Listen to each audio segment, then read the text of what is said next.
Bom, o cálculo da transferência de calor, ele pode ser dado aí por essa expressão, né, onde a taxa vai ser igual ao coeficiente global vezes a área vezes o ΔT médio, né? O coeficiente global de transferência de calor, a área é a área de transferência de calor usada na determinação do nosso coeficiente global, e o ΔT médio é a diferença de temperatura apropriada entre o fluido quente e o fluido frio.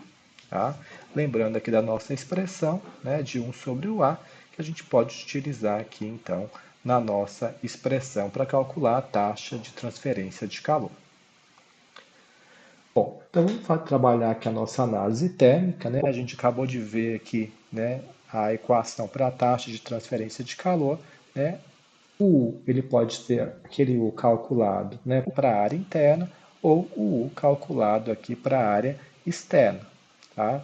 Bom, quais são as nossas considerações? A gente considera, primeiro, que esse meu coeficiente global ele é constante ao longo de todo o trocador.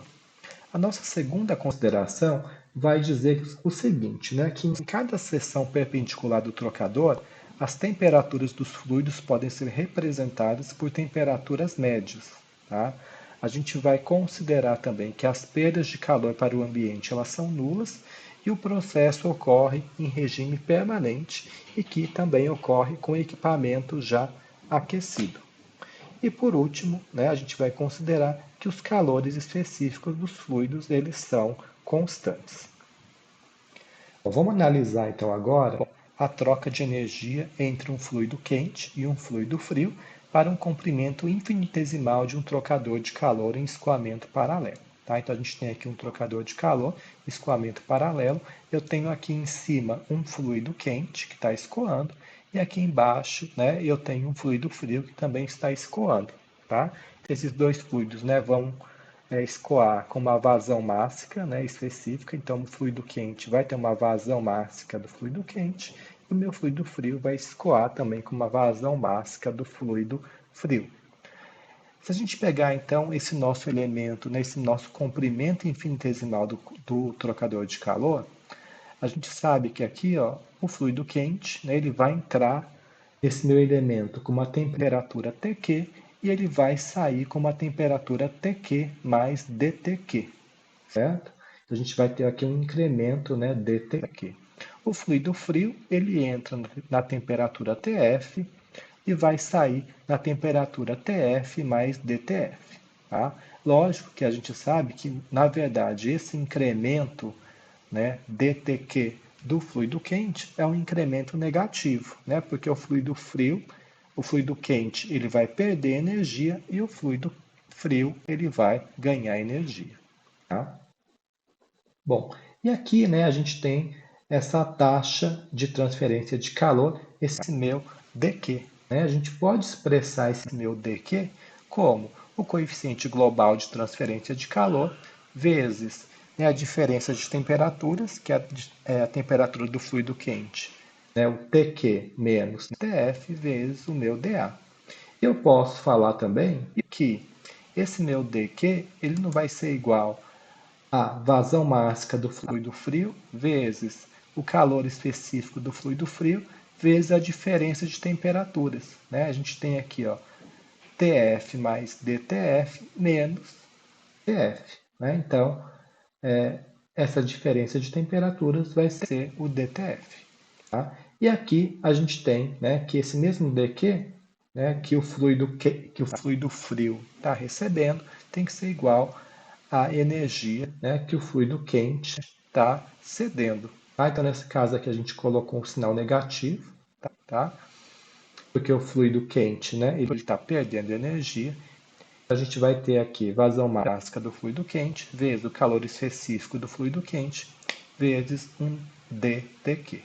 Tá? A gente pode rearranjar então essas expressões, né, isolando aqui o dTq e o dTf. Tá? E a gente pode estabelecer aqui um ΔT, sendo que esse meu ΔT é igual à temperatura do quente menos a temperatura do frio. Eu posso falar então que a minha derivada, né, desse ΔT vai ser igual à derivada de Tq menos Tf. Né? E o que é a derivada de TQ menos TF? Eu posso falar que é a derivada do fluido quente, de dt, menos a derivada de TF. E se a gente fizer, então, né, essa substituição, a gente vai ter aqui que esse meu d delta t vai ser igual a menos dq, 1 sobre vazão mássica do fluido quente vezes o CP, o calor específico, né, do fluido quente, mais 1 sobre a vazão mássica do fluido frio vezes o calor específico do fluido frio. Bom, então agora, né, a gente tem aqui duas expressões onde a gente tem esse meu dq, tá? Eu vou substituir essa minha expressão aqui do dq aqui de cima nessa expressão aqui de baixo. Então, né, substituindo, né, esse dq nessa minha primeira equação, a gente vai encontrar então que o dq menos tf é igual a menos u dq menos tf dA, que multiplica, tá? O que é vazão mássica do fluido quente vezes o calor específico do fluido quente? É a capacidade térmica do fluido quente. Tá? Então vai ficar 1 sobre a capacidade térmica do fluido quente mais 1 sobre a capacidade térmica do fluido frio. Bom, o que a gente pode fazer agora? A gente pode integrar essa nossa equação para todo o trocador de calor. Tá? Então eu vou integrar de um ΔT1 até um ΔT2. O ΔT1 é o ΔT na entrada e ΔT2 é o ΔT na saída. E aqui eu vou integrar, né, em toda a minha área de 0 até a dA. Tá?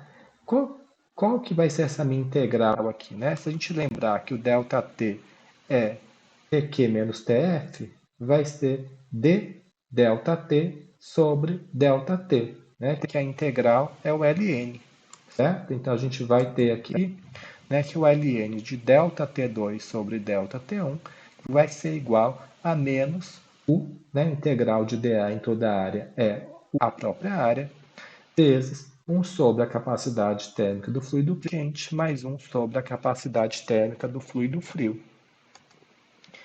Bom, e para o fluido quente e para o fluido frio, né, a gente tem aí, né, que a minha taxa de calor é a capacidade térmica do fluido quente, que multiplica a temperatura do quente que entra menos a temperatura do quente que sai. E para o fluido frio, a gente tem que a taxa vai ser igual à capacidade térmica do fluido frio, que multiplica essa diferença de temperaturas, né? A temperatura do frio que sai menos a temperatura do frio que entra. Bom, então, né, temos aqui as nossas expressões, né, dos Qs, né, e eu vou isolar aqui, né, para a gente ter uma expressão para a capacidade térmica do quente e uma expressão para a capacidade térmica do frio. E vou utilizar, então, para substituir aqui nessa nossa equação aqui de cima. Tá? Então, se eu substituir na equação de cima, eu vou ter que ln de ΔT2 sobre ΔT1 é igual a menos UA, temperatura do quente que entra, menos temperatura do quente que sai, mais temperatura do frio que sai, menos temperatura do frio que entra, tudo dividido pelo Q.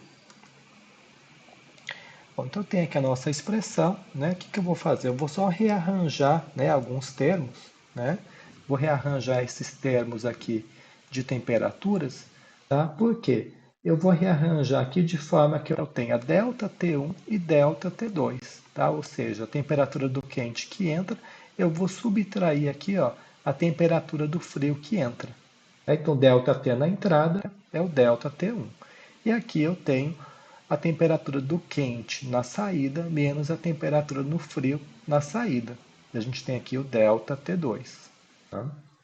Então, o ln de ΔT2 sobre ΔT1 vai ser igual a menos o A sobre Q, ΔT1 menos ΔT2. Então, a gente chega aqui na nossa expressão, né, para a minha taxa de transferência de calor, que vai ser igual a UA ΔT2 menos ΔT1, dividido pelo ln de ΔT2 sobre ΔT1.